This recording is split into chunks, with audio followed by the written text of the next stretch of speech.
আমার প্রথমে ব্যথা ছিল ওই ডান পায়ে। ডান পায়ে ব্যথা ছিল। কোমর থেকে ব্যথা পায়ের নিচের দিকে যেত।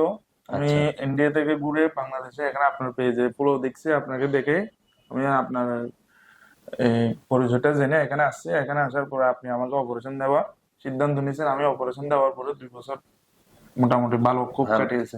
আলহামদুলিল্লাহ।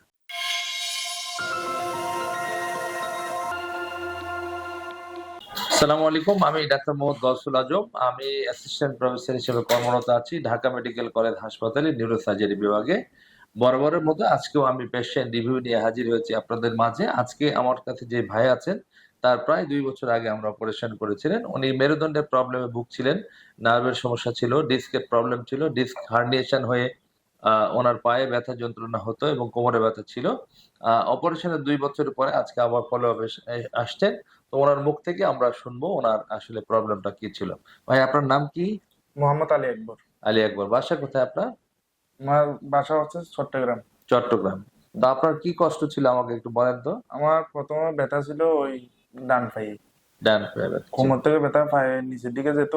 আমি আচ্ছা ইন্ডিয়া থেকে ঘুরে বাংলাদেশে এখানে আপনার পেজে পুরো দেখছি, আপনাকে দেখে আমি আপনার এই পরিচয়টা জেনে এখানে আসছি। এখানে আসার পরে আপনি আমাকে অপারেশন দেওয়ার সিদ্ধান্ত নিয়েছেন। আমি অপারেশন দেওয়ার পরে 2 বছর মোটামুটি ভালো খুব ভালো, কাটিয়েছে। আলহামদুলিল্লাহ। তো আপনার এখন হালকা হালকা ব্যথা করতেছে, আবারও আমি দেখানোর জন্য আচ্ছা আচ্ছা।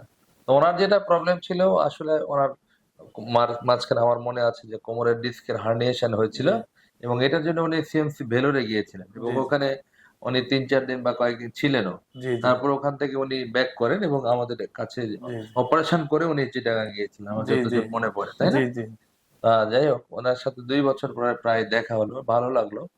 ওনার 2 বছর মোটামুটি ভালো কেটেছে। এখন ছোটখাটো কিছু প্রবলেম আছে, সেগুলো নিয়ে আমরা কথা বলছি এবং সেগুলো আশা করি আমরা প্রবলেমগুলো দ্রুত সলভ করতে পারবো আশা করি। জি তো যদি আমরা সঠিক সময় এগুলো ইন্ডিকেটেড থাকে, সঠিক সময় যদি আমরা অপারেশন করতে পারি বা চিকিৎসা নিতে পারি, তাহলে কিন্তু বেশিরভাগ ক্ষেত্রে এই রোগীগুলো ভালো থাকে। তো আরেকটা বিষয় হলো যে মানুষের ধারণা যে কোমর ব্যথা হলেই ডাক্তার অপারেশন করতে পারলেন, আসলে এটা ঠিক না। কোমর ব্যথা বা ডিস্কের প্রবলেম যদি থাকে, 85 ভাগ মানুষেরই আসলে কয়েক সপ্তাহের মধ্যে অটোমেটিক্যালি ব্যথা ভালো হয়ে যায়, কোনো অপারেশন বা অন্য কোনো প্রসিডিউরের দরকার হয় না। 10 ভাগ মানুষের অপারেশন দরকার হতে পারে।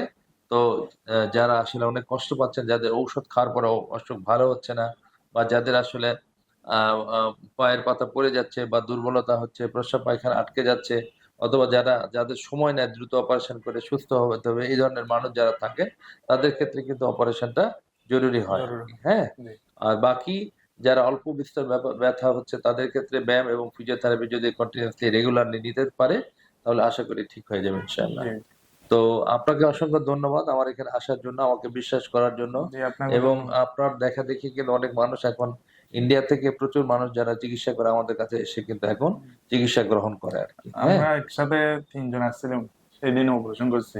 ও ইন্ডিয়া থেকে এসে 3জনে একই ফ্লাইটে আসছি, একই জায়গায় একই হাসপাতালে ওই নিউ লাইফ হসপিটালে অপারেশন করছিলাম। ও আচ্ছা, তাই না, ভুলে 3 জন গেছি সেটা। 3 জন করছি একসাথে। আচ্ছা আচ্ছা। তো অসংখ্য ধন্যবাদ জি আপনাকে। আপনাকে ধন্যবাদ। দোয়া করবেন আমার জন্য। হ্যাঁ, অবশ্যই। সালাম সালাম আলাইকুম। আলাইকুম।